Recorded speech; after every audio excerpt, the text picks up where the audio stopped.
இப்ப கடகடையா போய் மசாலா போட போறியா என்ன?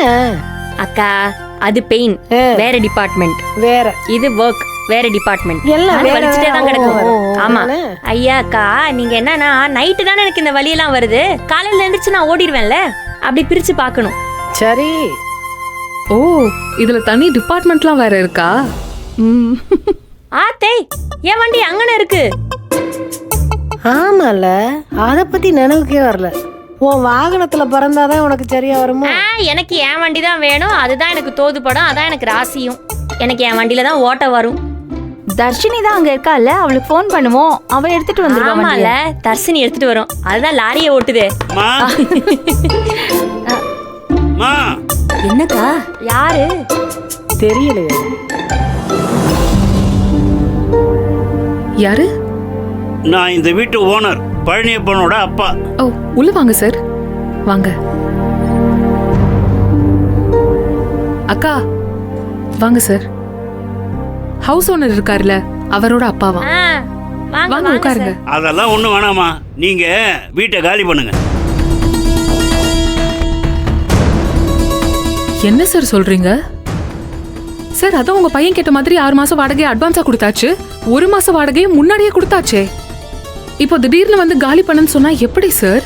நீங்க கொடுத்த பணம் அப்படியே இதுல இருக்குமா? இந்த மாதிரி கூட்ட பொம்பளை ஆளுங்களை தங்க வைக்கிறது சரி வராது. அவன் முட்டா பையன் யோசிக்காம தலையாடிட்டான். நீங்க எல்லாம் கிளம்பிடுங்கம்மா. என்ன சார் விளையாடுறீங்களா? நாங்க எல்லாம் பேசி காசு விஷயம் பேசிதான் சார் இங்க வந்திருக்கோம். சார், தாலி செயின் வச்சு கொடுத்த காசு சார் இது.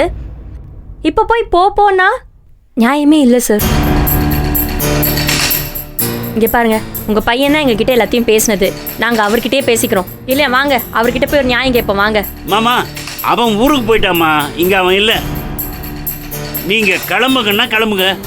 அடுத்தவங்க நிலைமையை கொஞ்சம் புரிஞ்சுக்குங்க. எங்களுக்கு 1008 சிக்கல் இருக்கு. எங்க குடும்ப கௌரவத்தை அடமானம் வச்சு யாருக்கும் உதவி பண்ண முடியாது. நீங்கெல்லாம் உங்க வீட்டுல பிரச்சனை பண்ணிட்டு வந்திருக்கீங்க போல. பெரிய இடத்த பொம்பை எங்களுக்கு வேண்டாம்.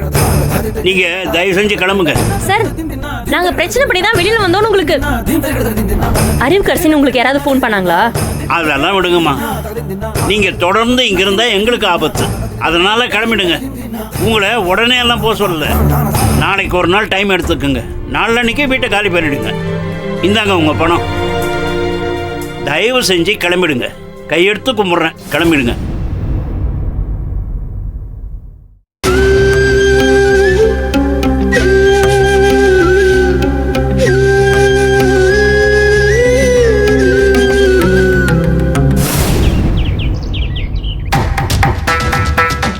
எது நாளைக்கா? ஏமாமா? ஏமா, எனக்குன்னு சிலது தோணும். இப்போ இன்னைக்கு இது வேணாம்னு தோணும். விடு, நாளைக்கு பார்த்துக்கிறோம். அண்ணே, என் மனசுக்கு ஒன்று தோணுது, சொல்லலாமா?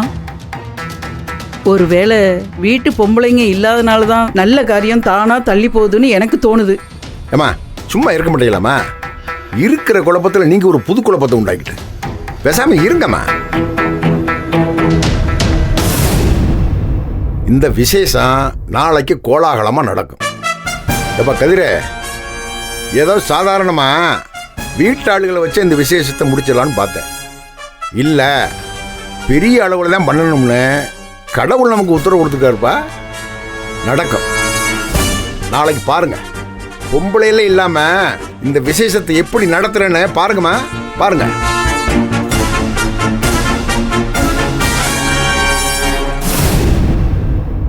ஏமா அறிவு, நாளைக்கு உங்க அப்பாவுக்கு சரியாயிடுச்சுன்னா அவரையும் கூட்டிட்டு வா, பார்த்துக்கலாம்.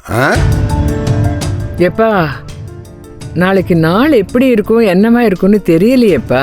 ஏமா, இன்னைக்கு நாள் நல்லா இருக்கு, ஆகா போகணும் நீ தானே சொன்ன. இந்தா போலீஸ் ஸ்டேஷன் வரை கொண்டு இழுத்து விட்டுருச்சு. நல்ல நாள் கெட்ட நாள்லாம் அவங்க மனசுல தான்மா. எனக்கு நாளைக்கு பண்ணா சிறப்பா இருக்குன்னு தோணுது. கொஞ்ச நேரத்துக்கு முன்னாடி தான் உங்க கடைசி தம்பி வந்ததும் எழுதலான்னு சொன்னீங்க. இப்போ இப்படி பேசுறிய. ஏமாமா, என்ன குழப்பம்? வெட்டி விட்டுலான்னு யோசிக்கிறியலோ? ஏமா, என்ன வார்த்தை பேசுற நீ? நான் அப்படி சொன்னா நீ ஏன் அதை கற்பனை பண்ணிட்டு கண்டதை வளர்ற? இந்த கல்யாணம் நடக்கணும்னு தான் முழு மூச்சா இறங்கி வேலை பார்த்துக்கிட்டு இருக்கேன். இப்போ கூட உங்கள் பெரிய மாட்டை என்ன சொல்லிக்கிறது கேட்டீங்களா? அப்புறம் என்ன உனக்கு இன்னைக்கு வேணாம்னு படுதுமா. ஒன்று செய்ய, நாளைக்கு உங்கள் வீட்டில் இருந்து உங்கள் அப்பா, உன் தங்கச்சி அன்புக்கரசி எல்லாத்தையும் கூட்டிகிட்டு வா. காலையில் 9 மணிக்குள்ள நிச்சயார்த்தோட எழுதி முடிச்சிடும். போயிட்டு வா. அதுக்கு இல்லை மாமா, நான் என்ன சொல்ல வரேன்னா, ஏம்மா நான் சொல்கிறத கொஞ்சம் புரிஞ்சுக்கம்மா. சரி மாமா, நான் உங்களை ரொம்ப நம்புகிறேன் மாமா. வரேன் மாமா, வராமாச்சு. சரிம்மா. வரேன் மாப்பிள்ள, வரேன் பெரியம்மா. பார்த்துக்கோ அறிவு.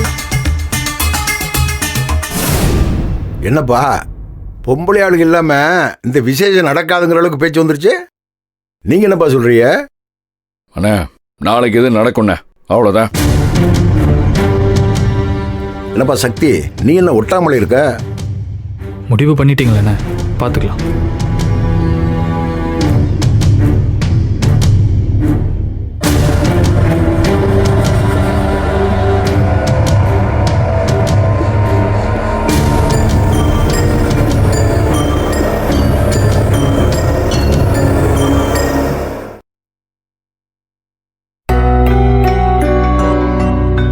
இப்போ உன் டோன் கேட்க ரொம்ப சந்தோஷமா இருக்கு.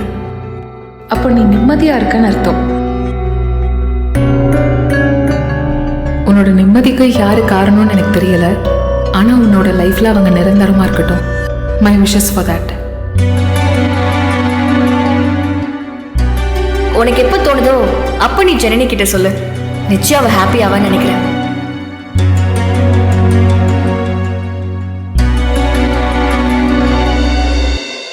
என்ன சக்தி மாமா, வீட்டுக்காரம்மா போனதுலேருந்து ரொம்ப வருத்தமாக இருக்கியே. அவங்க போனதுக்கப்புறம் தான் யோகம் ஹோம்ஒர்க் அடிச்சிருக்கு. கல்யாண பொறுப்பெல்லாம் அவங்க அண்ணன் ஹோம்ஒர்க்கை கொடுத்துருக்காரு. உங்களுக்கு நிறைய அதிகாரங்கள் வந்து சேர்ந்துருக்கு. ஆக மொத்தம் உங்கள் பக்கத்தில் தான் நல்லா காற்றடிக்குது. சந்தோஷமாக இருக்க வேண்டிய நேரத்தில் தலையை வந்துக்கிட்டு இருக்க. டேய் சும்மா தொண்ணான்னுக்கிட்டு இருக்கத, பேசாமல் போடா. குமர் பொண்டாட்டிகிட்டெல்லாம் இப்படி கோச்சிக்க மாட்டேங்கிறாரு. என்ன மட்டும் வீட்டில் எல்லாரும் ஆப்புனா போவோங்கிறீங்க. சந்தோஷமா இருக்க பாரியா, காசு தான் கைக்கு வருது இல்ல. டேய் போடாங்கிறல. உங்க வீட்டில் இருக்கவங்களுக்கு இந்த டைலாக் தவிர வேற ஒன்றும் தெரியாது. எப்போ பார்த்தாலும் எல்லாரும் போன்னு அடிச்சு வரட்டிட்டு இருக்கீங்க.